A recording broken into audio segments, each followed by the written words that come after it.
और खान ने इसके जवाब में कहा कि ये इख्तियार नून का नहीं है बल्कि अपोजिशन का है और मेरा है, और मैंने जो नाम दिया है वो रद्द कर दें, पब्लिक अनाउंसमेंट कर दें। तो लेकिन ये नहीं हो सकता है कि मैं मुतबादिल का नाम दूं।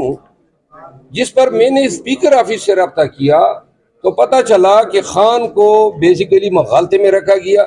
स्पीकर ने इसकी तरदीद की है कि मैंने किसी को ये कहा हो, क्योंकि ये इख्तियार स्पीकर का है। और ये 2008, 2013, 2018 ये तीनों असम्बलियों में अपोजिशन को ये ट्रेडिशन डेवलप हुई कि ये अपोजिशन जो है इसको नामजद करेगी।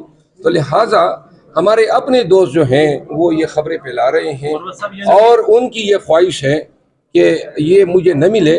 लेकिन बहरहाल ये फैसला भी खान का था और खान ने ही दोबारा कहा।